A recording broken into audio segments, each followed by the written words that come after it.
अस्सलाम वालेकुम नाजरीन, आप देख रहे हैं टीवी GCF और मैं आपका मेज़बान मोइज़ इमरान आपकी खिदमत में हाजिर है। आज हम बात करने जा रहे हैं जिस टॉपिक पे कि एक इंसान, एक नौजवान अपनी स्टडी के साथ साथ इंडिपेंडेंट कैसे हो सकता है। वो अपनी स्टडी भी कर रहा है और अपने अखराजात भी उठा रहा है, अपने भी, अपने घर वालों के भी और अपनी स्टडी के भी अखराजात उठा रहा है। ये कितना मुश्किल है इस माशरे में। आज हमारे साथ जो गेस्ट मौजूद हैं वो किसी तारुफ का मोहताज नहीं है। वो स्टडी भी कर रहे हैं, साथ साथ वो एक मीडिया पर्सन भी हैं जो कि एक मीडिया चैनल में जॉब कर रहे हैं और अपने घर वालों के अखराजात उठा रहे हैं। अहमद शेख, अस्सलाम वालेकुम। वालेकुम सलाम मोइस। अहमद कैसे हैं आप? अल्लाह का शुक्र अल्हम्दुलिल्लाह। अच्छा अहमद, सबसे पहले तो मुझे ये बताएं आपका इस फील्ड में आने का जो था, आप एक पूरा जो आगाज़ कैसे हुआ था और आप इस फील्ड में आए कैसे थे? बेसिकली एज सच मेरा मीडिया के अंदर आने का इरादा नहीं रखता था मैं, क्योंकि जो मैंने सेकंड ईयर की है ना वो मैंने ICS के अंदर की। मेरा कंप्यूटर सॉफ्टवेयर इंजीनियरिंग या कंप्यूटर साइंस के अंदर था।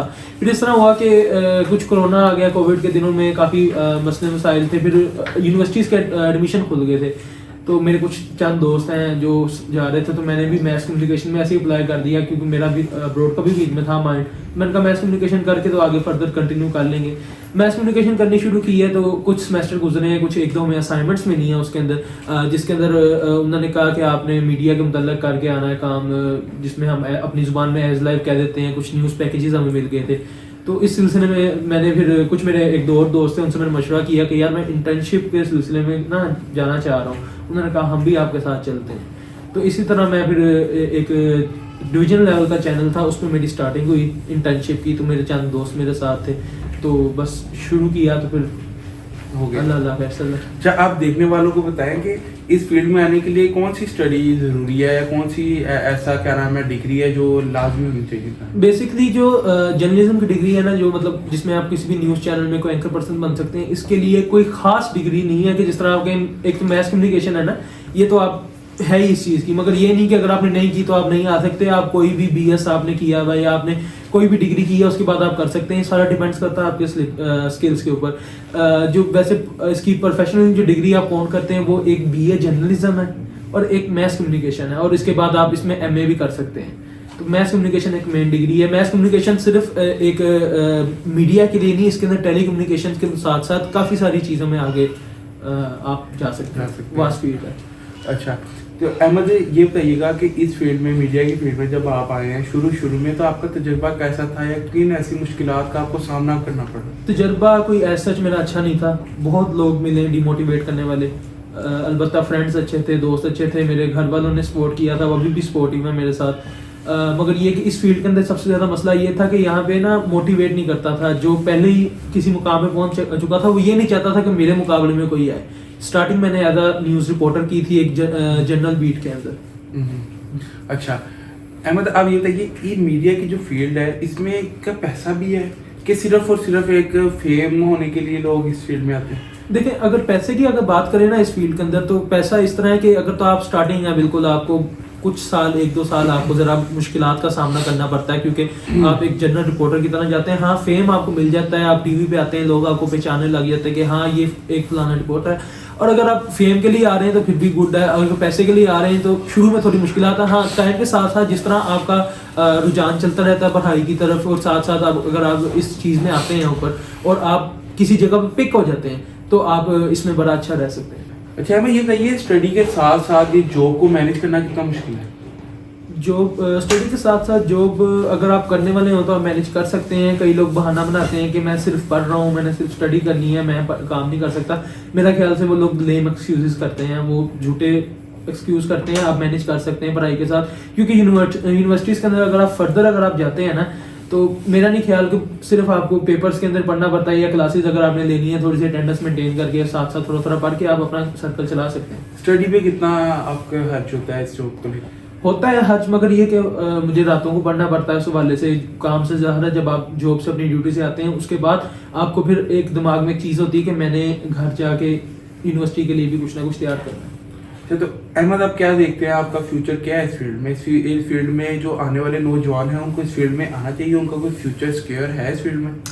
देखिए बात है सारी मेहनत पे। ये जो फील्ड है ये मेहनत मांगती है। जिस दिन आपने इस फील्ड को मेहनत करके दे दी ना, उस दिन इस फील्ड ने आपको उठा के बहुत ऊपर कर देना। अगर बात करें, अगर मैं अपने सीनियर्स की बात करूं जो हमारे पाकिस्तान के नामवर सहाफ़ी हैं, बहुत बड़े बड़े, बहुत मशहूर हैं, वो भी इसी तरह हमारे जैसे ही पढ़ के आए हैं। स्टार्टिंग से उन्होंने बहुत शुरू में की है, कोई कॉलम्स लिख के आया है, कोई पढ़ के आया है, इस तरह सारा मामला। तो ये मेरा ख्याल से फील्ड है इसके अंदर। हाँ, स्टार्टिंग में अगर आप इस फील्ड के अंदर पैसे के लिए आ रहे हैं तो इस फील्ड में पैसा इतना नहीं है शुरू में। टाइम के साथ साथ आपको फेम भी मिलेगा, आपको पैसा भी मिलेगा, आपके पीछे चैनल्स की लाइन भी लगेगी कि आपको हमारे पास आए, आप हमारे पास आए, अच्छे से अच्छे पैकेजेस भी मिलते हैं, घर भी मिलते हैं, गाड़ियाँ भी मिलती हैं। आपको अहमद कितनी देर होगी इस फील्ड में? मुझे अल्हम्दुलिल्लाह इस फील्ड में तकरीबन 3 साल हो गए। तो आपको दूसरे न्यूज़ चैनल से ऑफर्स भी कभी है? जी बिल्कुल आती रहती हैं। बेसिकली मैंने जब स्टार्ट किया था, मैंने जिस तरह पहले ही मेंशन किया कि मैं एज एक रिपोर्टर गया था। रिपोर्टर के अंदर ये होता है कि रिपोर्टर आपने अपना लोहा अपने काम का बनवाना होता है। रिपोर्टर्स के बाद मेन क्या चीज़ होती है, उसके अल्फाज होते हैं, उसकी कैफियत को बयान करना होता है कि अवाम क्या चाह रही है कैमरे के आगे। तो अल्लाह का शुक्र अल्हम्दुलिल्लाह, माँ बाप की दुआएं हैं, दोस्तों का साथ है कि मैंने वो चीज़ की और मैं इस चीज़ में कामयाब हुआ। अहमद, मैंने ना थोड़ा सा देखा है कि जब एक मीडिया पर्सन रश में या कोई बाजार में एक रिपोर्ट न्यूज़ करने जाता है, तो जो आगे से शहरी होते हैं उनका जो बिहेवियर होता है काफ़ी रूड होता है, जो बहुत ही तल्ख होता है, जिससे जो एक मीडिया पर्सन है काफ़ी जो परेशान होता है और काफ़ी जो दिल आज़ारी होती है। आपके साथ भी कभी ये वाक़या शुरू में पेश आए? देखें, ये अगर आप बात करें ना बड़े लेवल्स पे, जब आप एक लेवल पहुंच जाते हैं, आप एक सहाफ़ी, एक एंकर पर्सन के तौर पे आप जाते हैं एक जर्नलिस्ट के साथ, तब आपके साथ पूरा प्रोटोकॉल होता है मीडिया का। तो उसके अंदर तो इस तरह मामला नहीं थी। हाँ, अलबत्ता जब शुरू में मैं रिपोर्टर में एज अ रिपोर्टर जाता था ना, तो लोग बहुत इस तरह की हरकतें करते थे। लोगों ने क्या करना है, हम लोगों के पास जाते थे, लोगों ने आगे से बात नहीं करनी, चढ़ाना, वो कहते हैं धुतकार के भेज देते कि आप चले जाओ यहाँ से। हमसे मतलब बदतमीजी भी हुई है, एक दो दफ़ा को वाक़यात इस तरह के भी हुए हैं कि उसमें यकीन करें मार पड़ती पड़ती है। इस चीज़ में है, मैंने आपको कहा ये जो फील्ड है ये मेहनत मांगती है। जिस दिन आपने इसको मेहनत करके दी तो आप कामयाब हैं इसमें। तो अहमद, एक आजकल जो मीडिया पर्सन हैं सारे, ये एक अपना एक रौब दबदबा रखते हैं। इसकी क्या वजह है कि ये कहीं पे जाके कुछ भी बोल सकते हैं, कहीं पे भी कैमरा उठा के कुछ भी रिकॉर्ड कर सकते हैं? सर बेसिकली मोहित भाई, एक कैमरा एक ऐसी चीज़ है आजकल के दौर में, एक ये पावर है। ये ब्लैकमेलिंग नहीं है? नहीं, ये ब्लैकमेलिंग नहीं है, मैं आपको बताता हूँ। ब्लैकमेलिंग भी कुछ लोग करते होंगे, मैं नहीं कहता बिल्कुल नहीं है, मगर ये कैमरा एक पावर है, एक ना चीज़ों को दिखाने की। और दूसरी, जो अच्छा सहाफ़ी, अच्छा कानूनदान साथ साथ होता है। एक मतलब एक सहाफ़ी है ना, वो एक अच्छा कानूनदान भी है, उसको शिकों का पता है, उसको पता है कि क्या मेरा राइट है क्या नहीं। एक आम पर्सन है, आप हैं, कोई भी हो, उसको नहीं पता कि मेरा राइट क्या है, मेरा क्या नहीं। जब आप कानून के साथ अपनी सहाफत, अपना जर्नलिज्म लेके चलते हैं तो आपको किसी से डरने की ज़रूरत नहीं है। अलबत्ता ये कि आपने किसी चीज़ की इसको कई लोग गलत इस्तेमाल करते हैं, आपकी बात ये भी है, मगर बहुत कम सतह कहना है, आप 1-2% लोग होंगे। बाकी ये कि इसको एक पैशनेट बंदा इसके साथ कामयाब है। जो चाह रहे हैं स्टूडेंट्स हमारे कि हम अपनी स्टडी के साथ साथ जॉब भी कंटिन्यू करें, लेकिन वो टाइम नहीं निकाल पाते या कुछ ऐसी मुश्किलात आ जाती हैं, आप क्या कहेंगे उनको कि वो किस टाइम को? देखिए, मैं आपको एक बेसिक सी बात बताएं, मुझे भी पता है वो क्यों कहते हैं लोग। मैं अपना आपको बता दूं, हमारी जब मैं डिग्री कर रहा था ना, तो मैं एक मतलब हमारे दो सेशन होते थे क्लासेस के। एक होती थी मॉर्निंग, होती थी इवनिंग। शुरू में तो क्योंकि मेरा एज सच मेरा था नहीं मूड कि मैंने कोई जॉब स्टडी के साथ साथ जॉब करनी है, तो हुआ ये कि मैंने फिर चूज़ कर ली इवनिंग। मेरा था कि स्कूल से उठेंगे 10-11 बजे, उठ के नहा धो के 12-1 बजे यूनिवर्सिटी चल जाया करेंगे। अलबत्ता हुआ इस तरह नहीं, उल्टा। अब मैंने आपको बताया, जब मैंने स्टार्टिंग की तो इंटर्नशिप के बाद मुझे शौक पैदा हुआ इस चीज़ में आने का। तो ये था कि मेरे लिए ये मैनेज करना मुश्किल है, क्योंकि सेकंड टाइम मेरी यूनिवर्सिटी थी और जॉब्स का टाइम भी आपको पता क्या होता है, सेकंड टाइम तकरीबन 9-10 बजे के बाद। तो मेरे लिए मैनेज करना मुश्किल था, मगर मैं कर रहा हूँ। तो जो मॉर्निंग है, क्या वो जॉब नहीं कर सकते? मॉर्निंग वालों के लिए तो आसानी है।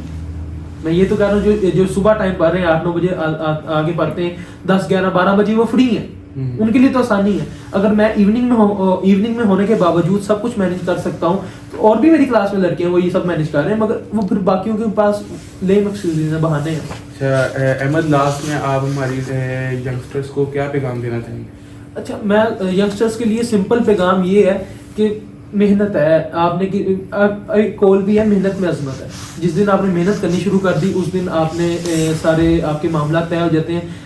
बेसिकली इस फील्ड का मतलब ही ये है कि आपने लोगों तक सच्चाई पहुंचानी है, आपने ईमान के साथ चलते रहना। मीडिया कुछ बेसिक एथिक्स हैं, उसके अंदर ये है कि आपने कोई भी आपका एक्सटर्नल प्रेशर है ना, आपने एक्सटर्नल प्रेशर को ये नहीं करने देना कि वो जो चाहता है कि वो मैंने करना है। आजकल आपको पता है कुछ हालात इस तरह के हुए हैं इस फील्ड के अंदर कि कुछ सहाफ़ियों के ऊपर दबाव आता है और वो इस चीज़ को ओवरबर्डन मतलब नहीं कर पाते, अपने आप को सह नहीं पाते। मगर इसका जो मेन एथिक्स ये है कि आपने किसी भी एक्सटर्नल जो भी प्रेशर आपके ऊपर आए और आपने उसके अलावा किसी के मतलब बगैर किसी डरे, बगैर किसी के प्रेशर के और अपना दूसरी काम इसमें करना है। ये चीज़ है कि आपने हमेशा फेयर रह के और इंडिपेंडेंट रह के काम करना है। ये मेरा प्रेशर है। जिस दिन आपने इंसाफ के साथ आप चल गए ना, उस दिन आपने अल्लाह ने आपका हाथ थाम लेना और आपने कहाँ से कहाँ पहुंच जाना।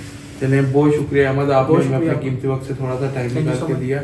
नाज़रीन, हमारे साथ मोहम्मद अहमद थे। उन्होंने बताया कि किस तरह एक नौजवान अपनी स्टडी के साथ साथ एक जॉब भी कंटिन्यू कर सकता है और किस तरह वो इंडिपेंडेंट होके ज़िंदगी जो है गुजार सकता है, बल्कि अपने नहीं अपने घर वालों के भी अखराजात जो है वो बर्दाश्त कर सकता है। इसी के साथ साथ अपने मेज़बान को इजाज़त दीजिए। मिलते हैं इंशाल्लाह अगले प्रोग्राम में। अल्लाह हाफिज़।